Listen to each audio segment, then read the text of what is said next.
Nagsalita na ang isa sa dalawang opisyal ng ROTC sa Polytechnic University of the Philippines o PUP at itinanggi niyang nanakit siya ng isang estudyante. At sa gitna niyan, naungkat naman ang isa pang kaso umano ng pananakit ng ilang opisyal ng ROTC sa PUP. Nakatutok si Jamie Santos. Eksklusibo!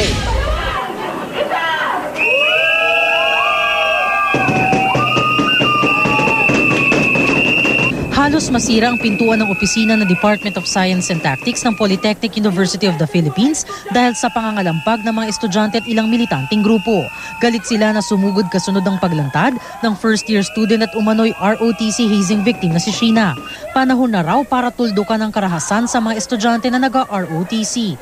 Para wala na pong mabiktima, para matigil na po itong tradisyon na itinuturo ng ROTC na kultura ng karahasan, kinakailangan na po na i-abolish, buwagin, tanggalin na po ang programang ito. Ang ilan dinaan sa pagsusulat sa dingding ang protesta. Nagtirik naman ng kandila ang ilan. May mga nag-classroom to classroom din para suportahan ang panawagang buwagin na ang ROTC sa eskwelahan. Ang isa sa sinasabing nanakit kay Sheena humarap sa GMA News. Na-request niyang itago muna ang pagkakakilanlan niya. Apektado na raw siya ng pangyayari at nahihiya na rin daw. Mahirap talaga marap sa mga tao. Pati sa amin sa pamilya ko. Meron kaming right to be presumed innocent unless proven guilty. Gusto na raw niyang matapos ang investigasyon para magbalik normal na ang buhay. Kaya raw niyang patunayan na wala siyang alam sa akusasyon sa kanya. Mahirapan kami silinisin yung pangalan namin.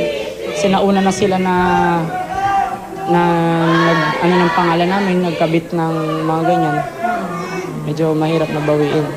Pero ipoprove namin na we're not guilty. Nang marinig ang kwento ni Sheena, lumantad ang ama ng isa pang naging biktima umano ng hazing sa ROTC sa PUP. Balik eskwela ang bata ngayon, pero natatakot daw ang ama dahil may balitang nakakapasok pa rin sa PUP campus ang sarhentong nanakit umano sa anak.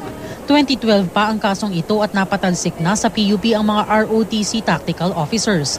Pinaiimbestigahan ng PUP kung nakakapasok muli sa campus nila ang inireklamong ROTC tactical officers. He decided to form a fact-finding committee para alamin talaga kung talamak ang hazing sa ROTC. Nakikipag-ugnayan na kami sa Office of the Board Secretary at Communication Management Office para makuha ang panig ng sarhento at ni Nelson pero hanggang ngayon wala pang itong tugon sa aming request.